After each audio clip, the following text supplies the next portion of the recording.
Hello friends, आज मैं आपको vitamin B complex liver extract with vitamin बी12 साल्ट का कोई भी किसी भी कंपनी का जो इंजेक्शन आता है वो आपके पशु में क्या क्या काम करता है।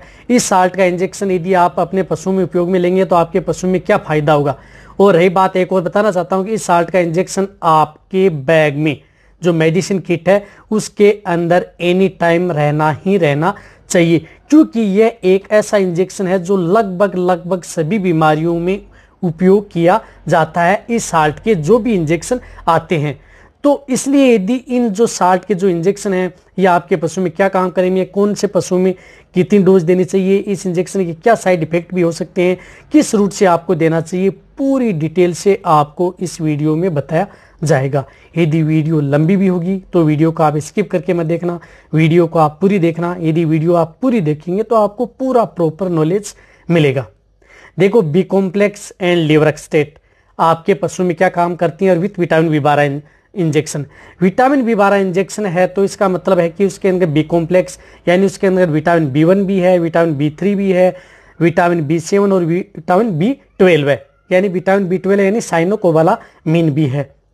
तो ये जो सभी के सभी इंजेक्शन है ये आपके पशु में क्या काम करते हैं। यदि आपके पशु में किसी भी प्रकार की जो मैं आपको डिजीज बताता हूं या इस प्रकार के सिम्टम्स यदि आपके पशु में देखने को मिले तो आप ये इंजेक्शन प्रयोग कर सकते हैं। यदि आपका पशु खाना पीना कम कर रहा है, जुगाली कम कर रहा है, तो आप ये इंजेक्शन प्रयोग कर सकते हैं।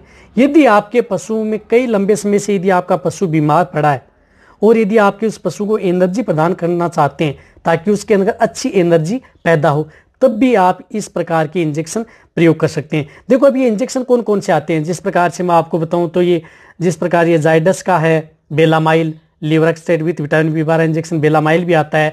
इसी प्रकार वेटोकुनाल का भी आता है, बिकोल और एमएसडी का भी आता है, या आईएल का भी आता है, एलएमबी का भी आता है। इस प्रकार के लगभग सभी कंपनियों के जो इंजेक्शन है वो B complex and liver extract के आते हैं। तो ये इंजेक्शन यदि आपको कहीं पर भी यदि जिस प्रकार के जो इंजेक्शन है साल्ट के इंजेक्शन यदि मिलते हैं तो वो प्रयोग कर सकते हैं इन सभी डिजीज में। ऐसा नहीं है कि आपको यही एक इंजेक्शन है, सभी प्रकार के साल्ट के कोई भी किसी भी कंपनी का अच्छी कंपनी का इंजेक्शन होना चाहिए, वो भी इथिकल। यदि आपके पशु में एनोरेक्सिया हो गया है तो आप प्रयोग कर सकते हैं। यदि आपके पशु में बार बार टिम्पेनी हो रही है, ब्लोट हो रहा है, आफराक की शिकायत आ रही है, तो भी आप ये इंजेक्शन प्रयोग कर सकते हैं। कौन सा, B complex and liver extract with vitamin बी12 इंजेक्शन। और रही बात, यदि आपको और भी डिटेल से जानना है इस इंजेक्शन के बारे में, प्रॉपर इस इंजेक्शन के बारे में, तो इस इंजेक्शन के बारे में मेरे चैनल पर एक डिटेल सी वीडियो बनी हुई है, वो भी आप जाकर के देख सकते हैं। और यदि आपके पशु में जिस प्रकार से यदि डायरिया हो रहा है तो भी हो सकता है। यदि आपके पशु में धीरे धीरे सपोज करो कि आपका पशु खाना पीना कम कर रहा है तो हो सकता है कि आपके पशु में लीवर कमजोर हो गई है, तो लीवर को बनाए रखने के लिए आप जो ये लिवर एक्सट्रैक्ट आता है इसके अंदर ये इंजेक्शन आप प्रयोग कर सकते हैं। क्योंकि कोई भी जो इंजेक्शन आता है B complex plus liver extract जो इंजेक्शन आता है उस इंजेक्शन के अंदर बहुत ज्यादा स्मेल आती है।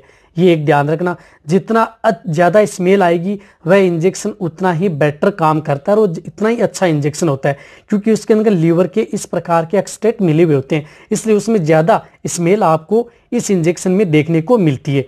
तो आप इस बात का भी ध्यान रखना, जिस इंजेक्शन में कम स्मेल आती है कम रिजल्ट मिलेगा, और जिसमें ज्यादा स्मेल आती है वह इंजेक्शन अच्छा होगा और रिजल्ट भी ज्यादा मिलेगा।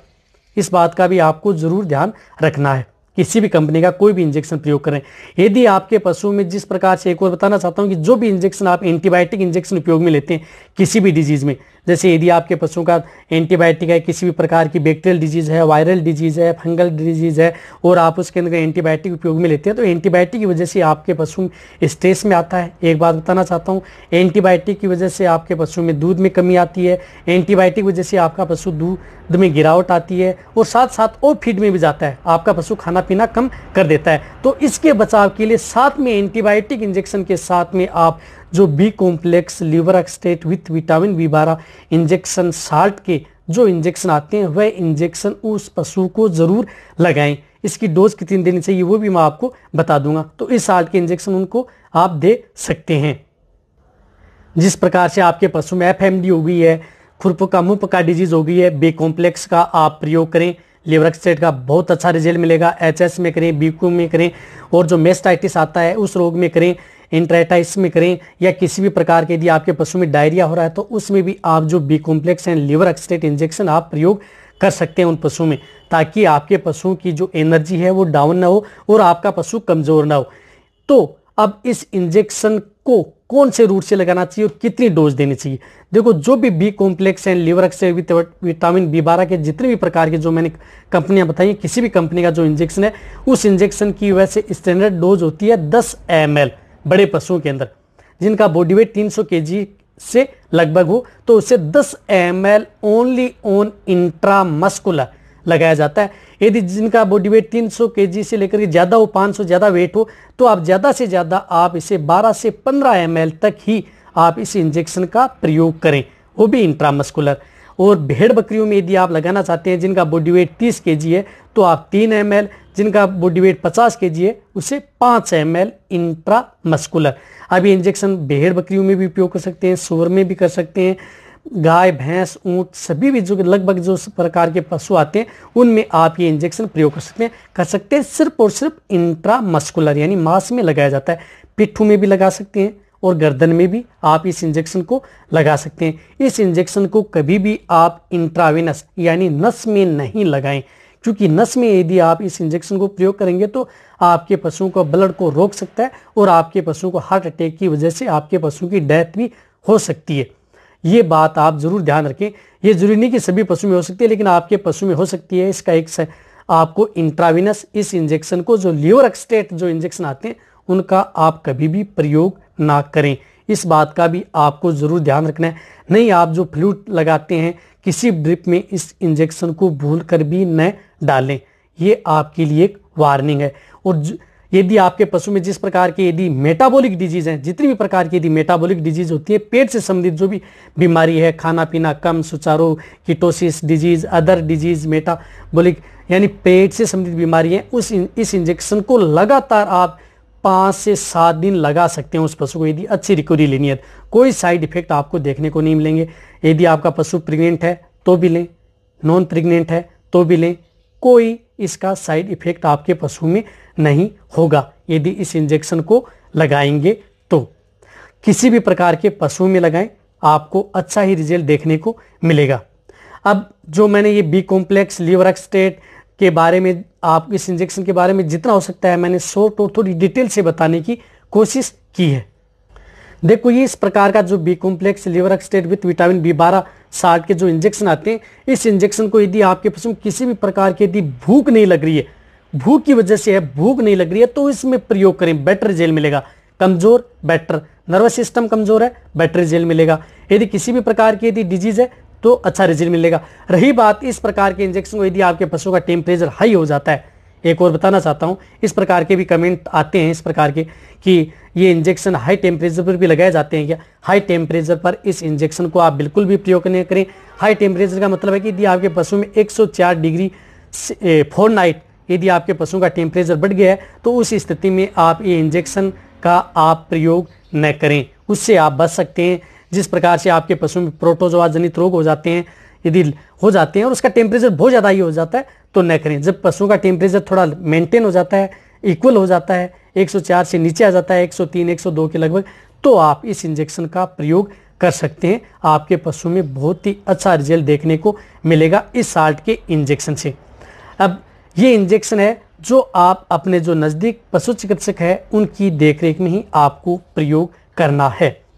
भेड़ सभी प्रकार के पशुओं में इस इंजेक्शन को प्रयोग करें, कोई साइड इफेक्ट दे। और एक और बात बताना चाहता हूं कि यदि इस इंजेक्शन की भूल वंश में यदि आपको यदि डोज हाई भी लग जाती है तो भी आपको घबराना नहीं चाहिए कि यदि इस पशु को मेरे से डोज हाई लग गई थी, हमें डोज का पता नहीं, तो घबराए नहीं। ये इंजेक्शन क्या करता है कि आपके पशु में पेशाब के साथ या यूरिन के साथ जो यदि एक्स्ट्रा डोज लग जाती है तो वो बाहर आ जाती है, तो आप इसका भी ध्यान रखें। लेकिन एक और बताना चाहता हूं कि डोज ऐसा नहीं है कि आप अपने पशुओं को ओवरडोज दें। ओवरडोज तो आप कभी भी इन इंजेक्शन की प्रयोग न करें, क्योंकि ये मल्टीविटामिन इंजेक्शन है जो कि आपके पशुओं को जो नर्वस सिस्टम है उनको सुचारू रूप से कार्य करने के लिए प्रेरित करते हैं, क्योंकि इसके अंतर्गत विटामिन का समूह होता है। अब आप अच्छी तरह से समझ गए कि इंजेक्शन आपके पशु में क्या क्या काम करता है, क्या साइड इफेक्ट हो सकते हैं, कितनी डोज देनी चाहिए, कौन से पशु में कितनी डोज दे सकते हैं। रही बात हो सुअर में भी आप प्रयोग कर सकते हैं। जिन सुअर का बॉडी वेट 100 kg है उसे आप 5 से 7 ml, जो मेरे पास इस प्रकार के कमेंट्स भी आते हैं, तो उनका भी साथ में हो गया है कि उनको भी भूख नहीं लग रही है। तो यदि आपको ये मेरी वीडियो अच्छी लगी है तो इनसे जाके कमेंट में लिखें। मेरी वीडियो को आप अपने दोस्तों के साथ, पशुपालकों के साथ और मेरे जितने वेटरनरी स्टूडेंट हैं उनके साथ आप इस वीडियो को जितना उसके शेयर करें। मेरी वीडियो को आप लाइक करें। आपके एक लाइक से मेरे को मोटिवेशन मिलता है और मैं आपके लिए अच्छी से अच्छी और नॉलेजेबल वीडियो आपके लिए हर समय ऐसे लाता रहूँगा। इसी तरह से आप मेरी वीडियो देखते रहें, इसी तरह से आप मेरे को प्यार देते रहें। थैंक्स, धन्यवाद।